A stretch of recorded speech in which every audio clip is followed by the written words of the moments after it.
گھر پر گزاریں گے، یہ پریڈکشن ہے، پیشن گوئی ہے، خبر ہے، کس بیس پر یہ دعوے اس وقت کیے جا رہے ہیں؟ دیکھیے ہماری خواہش ہے، ہماری دعا ہے کہ ایسا ہو، اور ہم سمجھتے ہیں قانوناً جو ان کا حق ہے، گناہ قیدی عید گھر پر گزارے. دیکھیں یہ ان کا قانوناً حق ہے، لیکن اگر میں یہ کہوں کہ مجھے کسی طرف سے ایسا کوئی اشارہ ہے تو یہ بات درست نہیں ہوگی. ہم یہ سمجھتے ہیں ان کا حق ہے کہ ان کو فی الفور آزادی ملے اور وہ عید اپنے گھر پہ گزارے. کیا کوئی چیزیں چل رہی ہیں بیک ڈور میں، معاملات مذاکرات کو چل رہے ہیں، کوئی سہولت کاری ہو رہی ہے اس حوالے سے؟ نہیں، میرے علم میں ایسی کوئی بات نہیں ہے. میں نہیں سمجھتا ایسا کچھ ہو رہا ہے. جو بربریت دکھائی گئی 47 ہمارے دوستوں کو، بہنوں کو جس طرح سزائیں دی گئیں 2 دن قبل، وہ آپ کے سامنے ہے.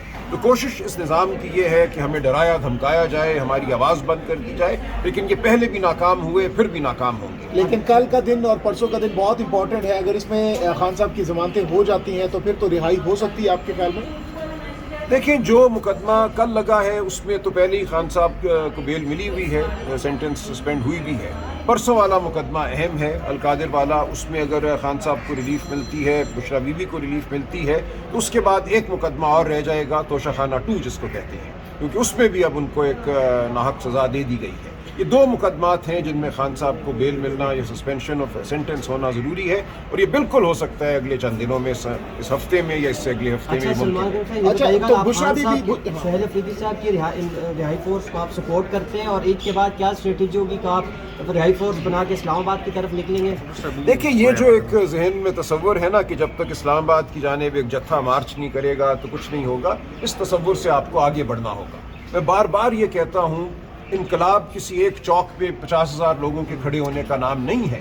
آپ انسانی تاریخ کو دیکھیں، انقلاب تب آتا ہے جب ہر گلی میں، ہر کوچے میں، ہر گاؤں میں لوگ نکلتے ہیں، کھڑے ہوتے ہیں، اپنی بیزاری کا اظہار کرتے ہیں، خاموشی سے کھڑے ہو جائیں.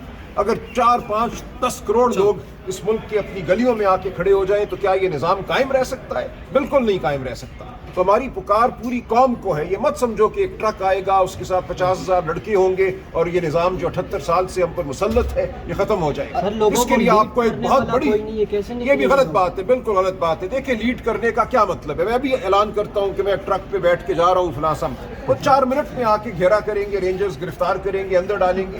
یہ لیڈ کرنا ایک غلط تصور ہے. لیڈ ہر شخص نے کرنا ہے. یہ جو آپ نے ذہن میں ایک تصور بٹھایا ہے کہ پشاور سے یا سوابی سے کوئی ٹرک چلتا رہے گا اور گھنٹوں چلتا رہے گا، یہ لیڈ کرنا ہے. لیڈ آپ تب کریں گے انقلاب کو جب آپ کے دلوں سے یہ آواز اٹھے گی کہ ہم نے اس نظام کو نہیں ماننا. تو ان تصورات سے ہمیں آگے بڑھنا ہوگا، اور یہی اصل سیاست ہے. آپ قائد اعظم کی سیاست دیکھیے، آپ لیاقت علی کی سیاست دیکھیے، سردار عبدالرشید کی سیاست دیکھیے. ہمیں وہ سیاست کرنی ہے جو بامانی ہے، جو صرف ایک دن کا شوبدہ نہیں ہے، جو عوام کو ساتھ لے کر چلنے کی سیاست ہے، عوام کی آواز کو، 25 کروڑ کی آواز کو اپنی آواز بنانے کی سیاست ہے. یہ ہو رہا ہے، یہ ایک عبادت والی سیاست ہے، اور ہم یہ کر رہے ہیں، اور انشاءاللہ آپ دیکھیں گے اسی سیاست کے ذریعے یہ ملک آزاد ہوگا، حقیقی آزادی حاصل کرے گا. اچھا سلمان رمضان صاحب یہ بھی بتائیے گا، اس وقت کچھ صحافی یہ بھی دعویٰ کر رہے ہیں کہ عمران خان کے سامنے کچھ آفرز رکھی گئی ہیں، اور سب سے بڑی آفر یہ رکھی گئی ہے کہ آپ نے جب باہر آئیں گے تو اس حوالے سے آپ نے کوئی حکومت کو نہیں گرانا یا حکومت کے خلاف کچھ نہیں کرنا ہے. کیا اس کی کوئی تصدیق یا تردید نہیں کریں گے؟ میرے علم میں ایسا کچھ نہیں. سر کوئی گڈ نیوز ہی سنا دیں ہمیں. آپ نے جس طرح کہا کہ اگر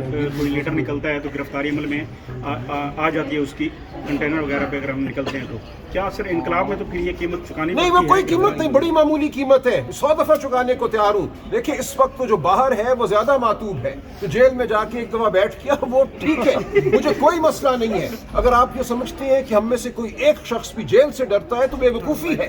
میرے لیے بڑا آسان ہے کہ میں بھی یہاں باہر نکلوں، نعرہ مستانہ لگاؤں اور 6 مہینے جیل میں بیٹھ جاؤں یا 2 سال جیل میں بیٹھ جاؤں. اصل بات وہ ہے کہ آپ آنکھوں میں آنکھیں ڈال کر آواز بلند کرتے رہیں، آپ موجود رہیں میدان میں. یہ نہیں کہ آپ کسی کوٹری میں جا کے خاموش ہو جائیں. اصل معاملہ یہ ہے کہ ہر روز آپ للکاریں، ہر روز آپ حق بات کریں، سچائی کی بات کریں، اور وہ بات آپ اس رسوخ سے کریں کہ کوئی اس کو جھٹلا نہ سکے. سلمان صاحب آپ کہہ رہے ہیں کہ جو اندر بیٹھے ہوئے ہیں وہ آسان ہے، وہاں آسان نہیں ہے. دیکھیں جیل میں جانا بالکل آسانی کی بات نہیں ہے. جیل میں جانا ایک قربانی ہے. بالکل ہم سلام کرتے ہیں، تعظیم کرتے ہیں ان کی، اور ہم نے سب نے جانا ہے. ہمیں اس بارے میں کوئی شک و شبہ نہیں ہے. آج ایک گیا کل دوسرا جائے گا. آپ کو میں بہت جلد جیل میں نظر آؤں گا، اس کی آپ فکر مت کیجیے. نہ مجھے کوئی فکر ہے، نہ میرے خاندان کو کوئی فکر ہے. جب یہ ارادہ ہم نے کر لیا، ورنہ ہم گھر بیٹھتے نا، وکالت کرتے، کمپنیوں کی وکالت کرتے، سیٹھوں کی وکالت کرتے. میں کیوں آپ کے سامنے کھڑا ہو کر ہر روز یہ بات کرتا ہوں؟ اس لیے کرتا ہوں کہ ہم نے آگے بڑھنا ہے. جیل سے ہم نہیں ڈرتے.